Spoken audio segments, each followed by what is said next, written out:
Our time is on the air now. I'm Carolina Coral in the studio. Welcome to All Freedom viewers. Let's get straight to the top stories. 2 people were killed and 9 more injured in a Russian strike on the Sumy region. This was reported by the National Police of Ukraine. In one community, a 40-year-old man died when a drone attacked a grain truck. In a nearby one, a UAV hit a motorcycle. There was also one fatality there. Law enforcement is recording infrastructure damage in the region. Additionally, residential areas and transport were hit by Russian strikes over the past day. 8 people suffered concussions, 4 of whom also have moderate shrapnel wounds, following a Russian attack on a logistics terminal in Zaporizhzhia. Early this morning, the Russian army hit a logistics center with 2 missiles, one of which exploded just meters from a shelter where employees were hiding. The blast partially destroyed the terminal building. Crews are now clearing debris, sorting and shipping parcels, and assessing the total damage. The company stated they intend to resume terminal operations in the very near future. In just one day, Russians launched over 800 strikes on 35 settlements in the Zaporizhzhia region. They used aerial bombs, drones, artillery, and multiple rocket launchers for the attacks. Russian drones attacked Novhorod-Siversky in the Chernihiv region. Houses, shops, and power grids were damaged. This was reported by Vyacheslav Chaus, head of the regional military administration. Nearly 200 consumers were left without power. There are also disruptions to the gas supply. A fire broke out at the blast site, which rescuers have since extinguished. In the Snobs community, a district court, a business, and a house were attacked. An energy facility was also damaged. Over the past 24 hours, the Russian military shelled border communities in the Chernihiv region 37 times. 2 people were injured following Russian strikes with drones, aerial bombs, and artillery on the Dnipropetrovsk region. As reported by Alexander Ganja, head of the regional military administration, the aggressor hit 3 districts. In Sinelnikov, a fire raged due to the shelling. Private homes were destroyed. In the Pavlohorod district, houses and cars were damaged. And in Nikopol, an agricultural firm was hit. Last night, Russian troops also attacked Ukraine's port and railway infrastructure. This was reported by the Ministry for Communities and Territories Development. In the Sumy region, Russian drones struck the railway. An unused train car caught fire. Rescuers quickly extinguished the bloodies. Workers were in a shelter, so no one was injured. And in southern Ukraine, a barge came under attack. Outbuildings at one of the ports were also damaged. Also, as a result of Russian attacks, residents in 4 regions of Ukraine were left without electricity. This includes the Dnipropetrovsk, Odessa, Kharkiv, and Chernihiv regions. Specialists are working around the clock. Due to previous attacks, power restrictions for industry are in effect. This is reported by Ukrenergo. Consumers are urged to use electricity sparingly during peak load hours in the morning and evening. This helps to maintain the balance in the power system. On the night of March 17th, Russian occupiers launched 178 Shahed, Gerbera, and Talmus-type strike UAVs and other types of drones at Ukraine. 154 drones were successfully neutralized. The Air Force of the Armed Forces of Ukraine notes that out of all the UAVs, 110 were specifically Shahed-type strike drones. The enemy's air attack was repelled by aviation, anti-aircraft missile troops, electronic warfare and unmanned systems units, as well as mobile fire groups of the Ukrainian Defense Forces. Debris from one of the Russian drones was discovered as far as southern Moldova, not far from the Ukrainian border. This was stated by the country's border police. The UAV was found in a field approximately 500 meters from the state border with Ukraine. Before that, during the night, Moldovan border guards noticed a violation of the airspace by a drone visually similar to a Shahed. It was flying at an altitude of about 150 meters. And as reported by the General Inspectorate of Police, the fallen drone is dangerous and contains explosive material. Therefore, specialists will conduct its controlled detonation right on the spot. I will remind you that previously in Moldova, debris from missiles and downed drones has been found multiple times after Russian attacks on Ukraine. 171 combat engagements were recorded by the General Staff of the Armed Forces of Ukraine on the front over the past day. In the Kupiansk and Lyman directions, the Russians attacked 9 times each. In the Slavyansk direction, Ukrainian defenders thwarted 10 attempts by the Russian army to advance forward. In the Kostiantinovka direction, the enemy carried out 30 assaults, and in the Pokrovska direction, 31. And in the Huliaipol sector, the aggressor tried 21 times to push back the Ukrainian defense forces. The day before, the Ukrainian Defense Forces struck the enemy's air defense systems and command posts in the temporarily occupied territories of the Donetsk, Luhansk, and Zaporizhzhia regions. The Russian army lost two Tor and Tor M1 anti-aircraft missile systems, as well as a radar station of the S-300 system. A radar station from the S-300 anti-aircraft missile system was hit in the Chervon area. Also, units of the Ukrainian Defense Forces struck the enemy's command posts. In particular, hits on command and observation posts in the Stepne and Bahati areas were recorded. The scale of the damage inflicted and the enemy's losses are being clarified. From a report by the General Staff of the Armed Forces of Ukraine on Telegram. In the past day alone, the Ukrainian Defense Forces eliminated 930 Russian military personnel. The total losses of the Russian army have already exceeded 1,280,860 people. Also, the Armed Forces of Ukraine destroyed 2 tanks, 3 armored vehicles, 20 artillery systems, 1 MLRS, and 120 units of the enemy's motor vehicles. Italy, France, and 7 other EU nations have told the European Commission that a damaged Russian LNG tanker drifting in the Mediterranean between Malta and Italy poses a serious environmental threat. The Russian Foreign Ministry confirmed that the vessel is in the Mediterranean without a crew. On board are 700 tons of various fuels and a significant amount of natural gas. Moscow is reportedly in contact with the ship's owner and the relevant foreign authorities. According to Reuters, the tanker is part of Russia's shadow fleet, designed to bypass sanctions imposed due to Russia's invasion of Ukraine. The European Union has offered Ukraine financial and technical support to restore oil supplies to Hungary and Slovakia via the Druzhba pipeline. Kiev has agreed. This follows a joint statement by European Commission President Ursula von der Leyen and European Council President Antonio Costa. European officials noted that after the latest Russian strikes on January 27th on the Druzhba oil pipeline, which, I'll remind you, led to the cessation of oil supplies to Hungary and Slovakia, the EU began talks with member states in Ukraine at all levels to restore oil supplies. European experts are ready to start work immediately. Our priority is ensuring the energy security of all European citizens. In this sense, we will continue to cooperate with interested parties on alternative transit routes for non-Russian oil to Central and Eastern European countries. Ursula von der Leyen, President of the European Commission, on social network X. The European Union must maintain and increase pressure on Russia, believes EU Foreign Policy Chief Kaja Kallas. In her view, it is fundamentally important to ensure compliance with the price cap on Russian oil and the application of existing sanctions, as well as to approve a new 20th package of restrictions and provide Ukraine with a €90 billion loan.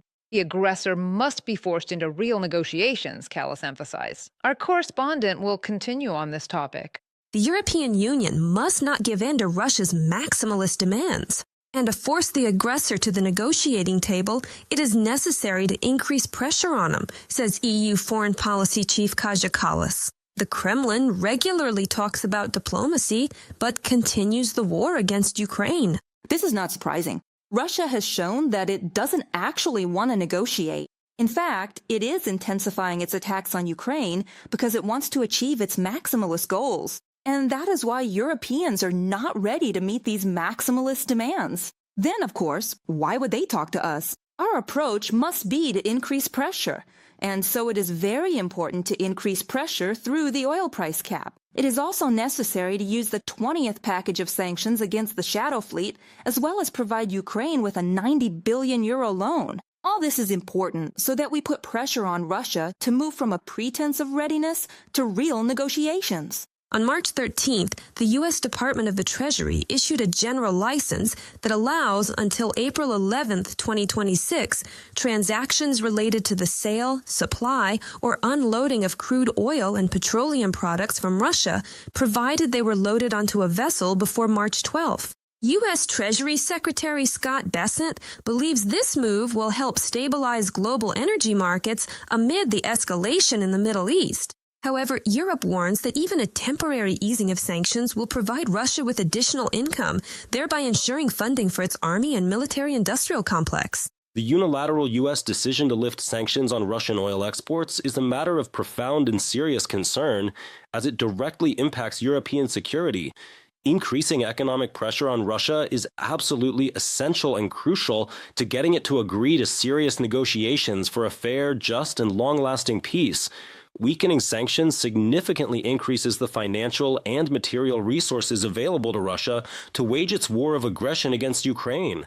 Antonio Costa, president of the European Council, on social media platform X. In just 2 weeks of the Middle East operation, Russia has earned about $10 billion, stated Ukrainian President Volodymyr Zelenskyy. He is convinced this gives Putin more confidence that he can continue the war against Ukraine. Russia has no intention of stopping its campaign of terror, Estonia's foreign minister wrote after a massive Russian strike on Ukrainian cities. Therefore, pressure on the aggressor must not weaken, says Margus Tsokna. I cannot understand why anyone would justify the need to lift sanctions on Russia because of the situation in the Middle East. Because in reality, these two issues are interconnected and represent a direct threat to Europe as well. That is why we must realize that the 20th sanctions package is important for implementing what we have been talking about for far too long. If certain countries choose to block this assistance, they are quite literally acting directly against European security because Ukraine urgently requires our full support right now. Support for Ukraine and the European Union is seen as a strategic investment in Europe's security and economy, analysts note. The Ukrainian Defense Forces possess unique experience in conducting modern warfare, and European leaders believe that the Ukrainian army will become an important part of the future European security architecture. Investments in defense are always incredibly costly, but a lack of investment will always cost much more. And we need Ukraine for our defense. If Russia attacks us, the member states of the European Union will face a battle-tested Russian army, significantly more powerful than in 2022, capable of using an estimated total of 10 million drones. No NATO member state in Europe has such battle-tested experience. Only the armed forces of Ukraine. Andrius Kubilius, the European Commissioner for Defense and Space, during a speech at the Forum Europa. Losing focus on supporting Ukraine is unacceptable, stated Ukrainian Foreign Minister Andriy Sybiha at an EU Council meeting. After all, a just and lasting peace in Europe is a common priority, and countering Iran's aggressive regime must happen simultaneously with increased pressure on its ally, Russia. Maria Zelutchenko for the Freedom TV channel. And now I'll present some topics for a more detailed discussion on air. So Volodymyr Zelenskyy has arrived for a visit to London. There, he was met by Ambassador Valery Zaluzhny. In the British capital, the Ukrainian president has scheduled meetings with King Charles III at Buckingham Palace, talks with Prime Minister Keir Starmer, and NATO Secretary General Mark Rutte, as well as a speech to members of the UK Parliament. According to Volodymyr Zelenskyy, the leaders will discuss efforts to bring a lasting peace to Ukraine, the progress of the coalition of the willing in the event of a ceasefire, and the need to maintain sanctions pressure on Russia. Also in London, Zelenskyy and Starmer will sign new agreements in the field of defense cooperation between Ukraine and the United Kingdom. The parties will develop the production of drones and new military technologies. There are also plans to work together with other states to strengthen the defense sector. The United Kingdom has allocated funds to create an artificial intelligence center under the Ministry of Defense of Ukraine. This center will help use technology more effectively and strengthen Ukraine's advantage on the battlefield. At the same time, Volodymyr Zelenskyy reported that Ukraine needs at least 2,000 to 3,000 interceptor drones per day to counter Russian attacks, which already involve about 500 drones daily. The president added that Russia is reducing missile production and redirecting funds to expand drone production. This year, the aggressor country wants to reach a figure of 800 drones and soon reach 1,000 per day, Volodymyr Zelenskyy concluded. That amount needs to be shot down by interceptor drones. And for that, you need to have about 2,000 to 3,000 interceptors, no less. What does our expertise consist of? In the fact that an interceptor drone costs $3,000 to $5,000. That is, about $10,000 is spent on one Shahid, while a Patriot missile costs $4 million. Ukraine spends $10,000 to shoot down a drone, while Middle Eastern countries spend $4 million. This is exactly the experience we are offering. Volodymyr Zelenskyy, president of Ukraine, in an interview with the New York Post. Ukraine strives for peace and wants the U.S. to believe it as a partner, rather than Putin's manipulative statements. Volodymyr Zelenskyy also stated this in an interview with the New York Post. He noted that options for a peace agreement must be sought every day. And Ukraine has a few more ideas on how to end this war, the president emphasized. Ukraine wants peace. President Trump wants peace. That means we are allies on this issue, and there should be no doubt about that. We must move toward this goal. Ukraine wants peace much more than Putin does. Even though Putin does everything to make it look like he wants it, and Ukraine doesn't, these are the signals he is sending to America. This is untrue and a manipulation. I really want America to believe us because we are their partners. Volodymyr Zelenskyy, president of Ukraine, in an interview with the New York Post. Ukraine has received the accession conditions from the European Union for the final 3 negotiating clusters. Technical consultations have begun as part of the preparations for the opening of official negotiations. And we are talking about the clusters of competitiveness and inclusive growth, green agenda, connectivity, resources, agriculture, and cohesion policy. Ukraine now has the full package of conditions required for EU accession, a historic first, reported Ukraine's deputy PM, Yulia Svirodenko. We are moving confidently along a defined path toward European integration. The next steps are the successful closing of clusters and the conclusion of an accession treaty, which will be the final step toward Ukraine's full membership in the EU. The government will continue to fulfill the accession conditions, carry out necessary reforms and activities, and report to the EU. Yulia Svirodenko, Deputy Prime Minister of Ukraine, on Telegram. Meanwhile, Ukrainian Deputy PM Taras Kachka thanked European partners for starting a process to continue EU accession talks at a technical level. He emphasized that Kyiv is committed to the process and values the Commission's support. According to the Deputy Prime Minister, this step helps to avoid wasting time on the path to joining the EU. Kachka also noted that this is an important signal for continuing reforms, even under wartime conditions. He added that Ukraine has already made significant progress, especially in the anti-corruption and judicial sectors, and intends to move forward at the same pace. Meanwhile, the Kremlin is refusing any negotiations to end the war against Ukraine unless all of Moscow's demands are met. As stated by Russian Foreign Minister Sergei Lavrov, Russia won't stop the war, even in the event of territorial concessions from Ukraine. Moscow also considers the possible deployment of European peacekeepers on Ukrainian territory to be a so-called occupation. Analysts from the Institute for the Study of War note that Russia is demanding Ukraine's refusal to join NATO, a neutral status, and a change of government. This shows that the Kremlin is not ready for compromises and continues to rely on achieving its goals through force.